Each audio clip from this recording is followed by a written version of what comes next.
Wow, good morning po sa ating lahat. Having coffee, talking to all of you, and sharing Jesus and His love and His grace. What a delight sa umagang ito. Miyerkules po ba ngayon, February 11 ng 2026? Mantakin po ninyo, tayo po ay, wow, February na pala, no? Parang hindi mo na malayan kailan lang yung Pasko. And then, yeah, well, ito pong gusto ko pong sabihin. Bawat araw, nagbibigay ng mga surprises. Aminin man natin sa hindi, bawat araw, may mga dumarating din na hindi ka nais-nais.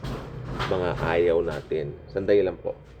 Pero, sa biyaya ng Lord, continuous na ako magsalita, no po. Sa biyaya ng Panginoon, tayo po, na kanyang mga anak, ay talaga pong meron pong tinatawag na kumpiyansa na hindi man natin alam kung ano yung mangyayari sa araw na ito, no?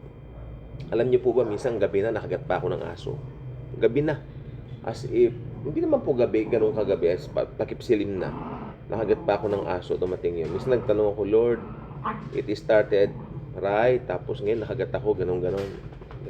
Gabing-gabi na bumuti naman sabi naman ng doktora, sa umaga na lang ako tuturukan ng anti-rabies. So, umaga na ako nagpa-anti-rabies, no? And okay naman na po, no? Ang lesson po rito is, in everything, we know that Jesus Christ is in control. Paulit-ulit ko po sinasabi yan, parang sirang plaka. Pero yung punto totoo. Sabi ko, Lord, nag-question ako noon. Sabi ko, Lord, naman ako, ang ganda-ganda ng araw ko, tapos biglang nasisira. Biglang nasisira talaga. Kasi sometimes, ewan ko, minsan hindi rin naman consequence ng gawa ko. Kasi minsan, wala na akong nagawang mali nung araw na yon. May mga mali tayo, oo, pero hindi naman ako gumawa ng isang decision na para mag-lead sa ganon. Talagang sometimes, sa mind mo, marami kang mabubuo na mga bakit ganon, bakit ganyan. Ako, this past few days, talagang masasabi ko pong buryong na buryong, busit na busit ako. Kami actually ng mga katransaction ko. Pero sabi ko, isang person lang ang tignan natin. It's that is Jesus Christ. Sa ngayon po, nasa kawalan kami ng hindi kawalan ng pag-asa, siyempre Kristiyano kami. Gusto ko sabihin, nasa kawalan kami ng kung ano yung mangyayari, parang gano'n. Parang zero kami. Bahala na si Lord. Talagang doon na. Bahala ka na, Lord. Noon nagplano kami, no? Ngayon wala nang plano-plano, bahala ka na. Inano ko ng gano'n.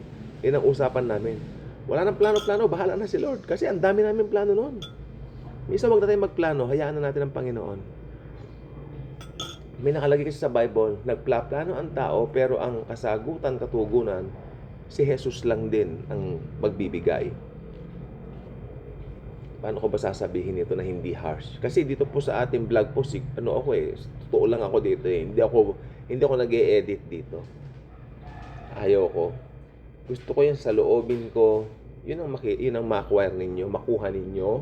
Sapagkat I believe, no, dahil doon, matututo naman tayong lahat. At yes, kapagkat ang buhay po natin ay isang practical joke. No, hindi joke. Sorry, hindi po. Isang practical way of seeing God's goodness in everything. Yung pong gusto ko sabihin. Ngayon, talagang wala nang plano muna. Ang tagal namin nagplano, the whole year, kung anong ginawa, wala na.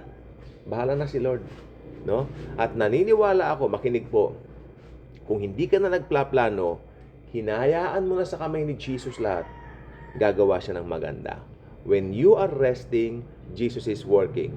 But if you are working, Jesus is resting. Kay Joseph Prince ko nakuha yan. Ibig sabihin ng resting, pababayaan ka naman ni Jesus. Jesus is very gentle. If you wish to work it out. Tanda po ninyo, ito lang pong gusto ko sabihin. Kilala niyo si Sarah. Alam niyo dating pangalan niya Sarai. Kasi, alam nyo, inip na inip siya magkaanak. Ngayon, ang sabi niya, tinawag niya yung asawa niya. Siyempre si Abraham. Abraham, halika, kanya.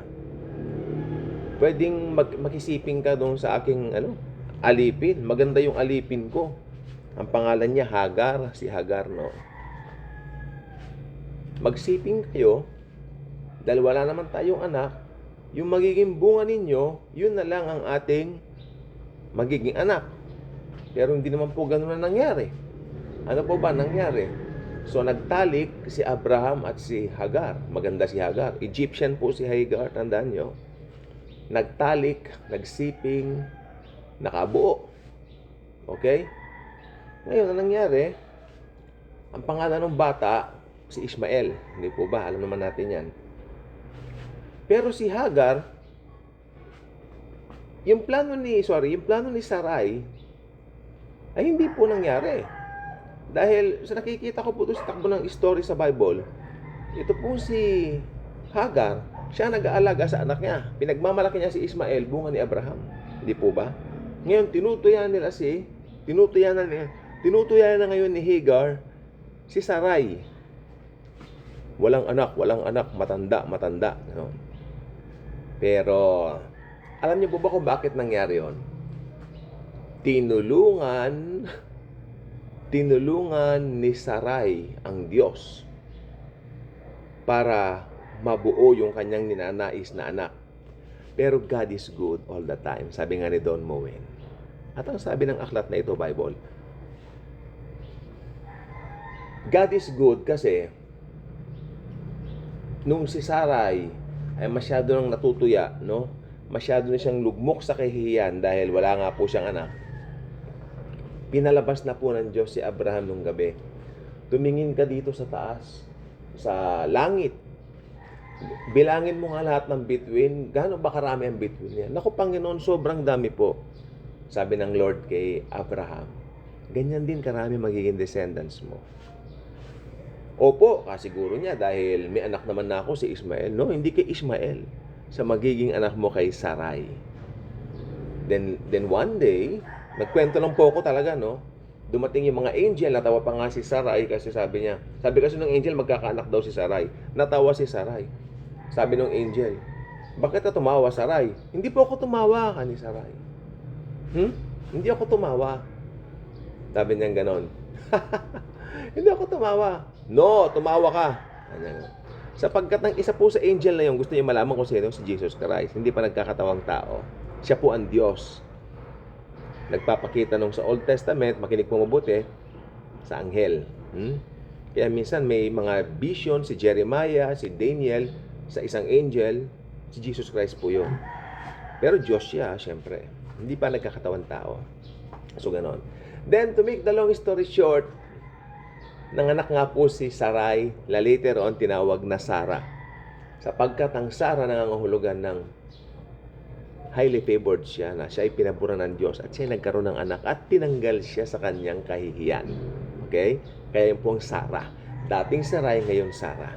Kaya if you have plans in life, hindi masama magplano.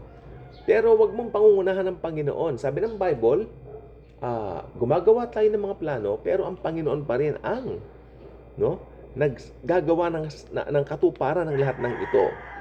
Kaya yan pong natutunan ko ngayon. I was nagbubulay-bulay ako sa Bible. At maganda itong kwento ni Sarai, no?